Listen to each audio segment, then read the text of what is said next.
ప్రియమైన దేవుని పిల్లలారా, ప్రభు అయిన యేసుక్రీస్తు నామంలో మీకు నా వందనములు. మన జీవితంలో ప్రతిరోజు మనం ఎదుర్కొనే సమస్యలు, విపత్తులు, శత్రుత్వాలు వేరే వేరే రూపాల్లో ఉండొచ్చు. కొన్నిసార్లు మనం భయపడే పరిస్థితులు, మన మీద లేవబడ్డ ఆరోపణలు మనకు ఎదురవుతాయి. అలాంటి సమయంలో మన శక్తో మన తెలివి సరిపోదు. కానీ మనకున్న మహోన్నతమైన ఆశ మన దేవుడే అని ఈరోజు వాక్యం మనకు చెప్తుంది. ఈరోజు దేవుని వాగ్దానము కీర్తనల గ్రంథము 7వ అధ్యాయం 1వ వచనము. కీర్తనల గ్రంథము 7వ అధ్యాయం 1వ వచనం వాక్యం ఇలా ఉంది: యెహోవా నా దేవా, నేను నీ శరణుజొచ్చి ఉన్నాను, నన్ను తరుమువారి చేతుల నుండి నన్ను తప్పించుము అని. ఈ వాక్యం మనకు నేర్పుతుంది ఏంటంటే, శత్రువులు ఎంత బలవంతులైనా దేవుని శరణులోనే నిజమైన రక్షణ ఉంటుంది. మనం ఆయన వద్ద ఆశ్రయం పొందితే ఆయనే మనకు కవచం అవుతాడు అని. ఈ కీర్తన రాసిన దావీదు తన జీవితంలో ఎన్నోసార్లు శత్రువుల చేతుల నుండి పారిపోయాడు. సౌలు రాజు తనను చంపడానికి ప్రయత్నిస్తున్నప్పుడు దావీదు అడవుల్లో, గుహల్లో దాక్కునేవాడు. తన స్నేహితులు, ప్రజలు కొందరు తనకు వ్యతిరేకంగా తిరిగిన సందర్భాలు ఉన్నాయి. అలాంటి కష్టకాలంలో దావీదు తన బలం మీదో, తన సైన్యం మీదో లేదా తన ధైర్యం మీదో కాదు, దేవుని శరణు మీద ఆధారపడ్డాడు. అతను భయాన్ని దాచుకోకుండా దేవుని ముందు తన హృదయాన్ని కుమ్మరించేవాడు. ప్రభువా, నన్ను కాపాడు, నీవు తప్ప నాకు ఎవరు నన్ను రక్షించలేరు అని దేవుని దగ్గర ఉండేవాడు. ఇది మనకు పాఠం నేర్పుతుంది. ఎలాంటి సమస్య అయినా మొదటిగా మనం పరిగెత్తేది దేవుని వైపుకే కావాలి అని. సౌలు రాజు దావీదును ఎందుకు చంపాలనుకున్నాడంటే ఈర్ష్య, అలాగే భయం వల్ల. దావీదు గొల్యాదును సంహరించిన తర్వాత ఇజ్రాయేలు ప్రజలందరూ అతనిని ప్రశంసించడం ప్రారంభించారు. మహిళలు ఇలా పాడారు: సౌలు 1000 మందిని చంపెను, దావీదు 10,000 మందిని చంపెను అని. ఈ గీతం సౌలు హృదయంలో ఈర్ష్యను రేపింది. సౌలు తన సింహాసనాన్ని కోల్పోతానేమో, నా తర్వాత నా కుమారుడైన యోనాతానే కదా రాజవ్వాలి అన్న భయంతో నిండిపోయాడు. దేవుడు సౌలును రాజ్యం నుండి తొలగించబోతున్నాడు అని ప్రవక్త సమూయేలు చెప్పాడు. ఈ కారణంగా సౌలు దావీదును తన సింహాసనానికి ముప్పుగా చూశాడు. అందుకే సౌలు అనేకసార్లు దావీదును చంపడానికి ప్రయత్నించాడు. కానీ ప్రతిసారి దేవుడు దావీదును రక్షించాడు.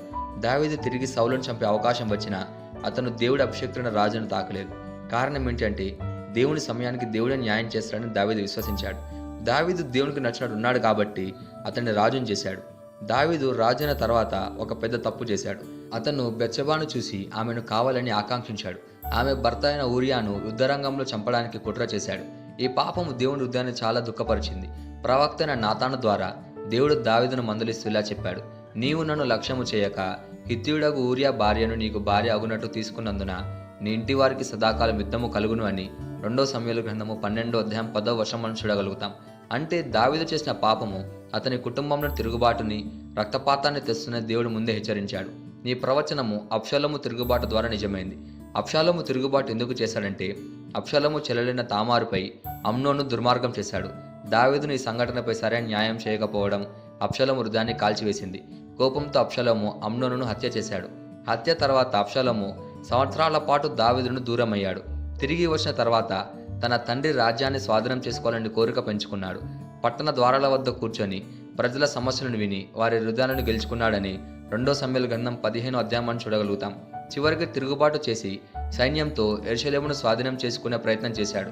దావీదును చంపి రాజ్యాన్ని సొంతం చేసుకోవడం లక్ష్యంగా చేసుకున్నాడు. సౌలులాగి అబ్షాలోము కూడా దావీదు ప్రాణం తీసేందుకు ప్రయత్నించినప్పటికీ దావీదు ఎప్పుడు మనుషుల బలం మీదో లేదా ప్రతీకారం మీద ఆధారపడలేదు. అతను చేసిన పాపాలపై పశ్చాత్తాపం చెందుతూ దేవుని కృపను మాత్రమే కోరుకున్నాడు. యెరూషలేము నుండి పారిపోతున్నప్పుడు కూడా ఇలా అన్నాడు: దేవుడు నన్ను తిరిగి తేవాలని అనుకుంటే తేవును, లేకపోతే ఆయన చిత్తమే జరుగును అని. అలాగే ఆయన చెప్పినట్టే అబ్షాలోము యుద్ధంలో ఓడిపోయి మరణించాడు. ఇక్కడ మనం నేర్చుకోవాల్సిన ఆధ్యాత్మిక బోధ ఏంటంటే, పాపానికి పరిణామాలుంటాయి. దావీదు బెత్షెబాతో చేసిన పాపం వల్ల కుటుంబంలోనే తిరుగుబాటు జరిగింది. కానీ దావీదు ప్రతీకారం కాకుండా దేవునిపై విశ్వాసం ఉంచాడు.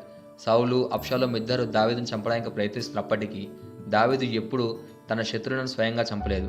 దేవుని సమయానికి ఆయన న్యాయం చేస్తాడని నమ్మాడు. అలాగే పశ్చాత్తాపంతో కుమిలిపోయాడు. దావీదు చేసిన పాపానికి నిజమైన పశ్చాత్తాపంతో దేవుని శరణు కోరాడు.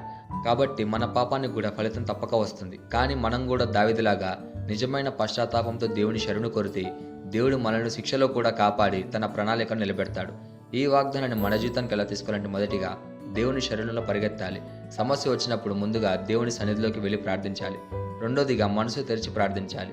దావీదులాగా మన భయాలు, కన్నీళ్లు దాచుకోకుండా దేవుని ముందు ఉంచాలి. మూడోదిగా దేవుని సమయాన్ని నమ్మాలి.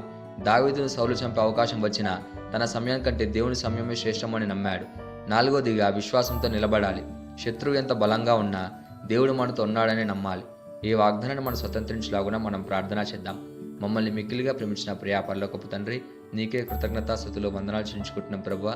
ఈరోజు నీ వాక్యం ద్వారా మాతో మాట్లాడినందుకు నీకే ధన్యవాదాలు చెల్లించుకుంటున్నాం ప్రభా. దావీదులాగా నిన్ను మా శరణుగా ఎంచుకునే హృదయాన్ని మాకు అనుగ్రహించము ప్రభా.